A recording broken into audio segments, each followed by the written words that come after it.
भगवत सिंह की दुकानें हमेशा समोसा और बिरयानी से भरी रहती थीं।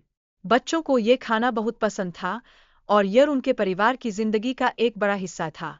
लक्ष्मीबाई ने सोचा था कि बच्चों की शादी के बाद घर में शांति आएगी, लेकिन झगड़े ने सबको परेशान कर रखा था।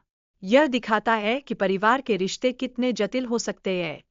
भगवत सिंह ने तय किया कि बच्चों को अलग अलग परिवार बनाने देना सबसे सही होगा ताकि घर में शांति बनी रहे। यह उनके स्वास्थ्य के लिए भी जरूरी था।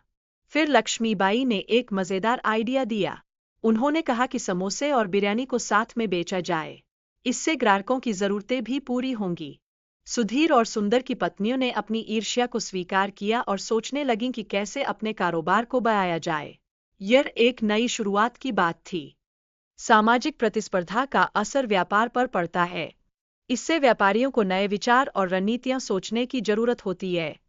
पुलिस की जांच में परिवार के सदस्यों की चिंता और उनके बीच झगड़े को दिखाया गया है। यह बताता है कि रिश्तों में मजबूती कितनी जरूरी है।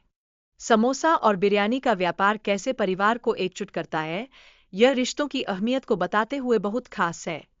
जनार्दन और उसके बेटे रमेश के बीच का रिश्ता भी दिलचस्प है। यह उनके जीवन की कठिनाइयों और शिक्षा का सुंदर उदाहरण है। जनार्दन ने वासुदेव से कहा कि रमेश बुरे रास्ते पर जा रहा है, इसलिए उसे संभालना बहुत जरूरी है। यह सबके लिए चिंता का विषय बन गया। वासुदेव ने सलाह दी कि रमेश को उसके साथ काम पर रखा जाए। इससे रमेश को कारोबार का अनुभव मिलेगा और जिम्मेदारी समझ में आएगी। जनार्दन ने फिर से बिरयानी बेचना शुरू किया और रमेश भी उसके साथ गया। उन्होंने लोगों को बिरयानी की खुशबू से आकर्षित किया। जनार्दन की बिरयानी बहुत लोकप्रिय हो गई। लोग उसकी बिरयानी के स्वाद की तारीफ करते थे। यह उसकी मेहनत का फल था। लेकिन धोखाधड़ी का प्रस्ताव जनार्दन को मुश्किल में डाल देता है। उसने अपने व्यवसाय की ईमानदारी को बनाए रखने का फैसला किया। जनार्दन का चरित्र इस बात को दर्शाता है कि वह मेहनत और नैतिकता में विश्वास रखता है। उसने गलत रास्ते पर जाने से मना कर दिया। जनार्दन की गिरफ्तारी के वक्त उसकी स्थिति बहुत चिंताजनक थी। उसने पुलिस से पूछा, मुझे क्यों गिरफ्तार किया जा रहा है?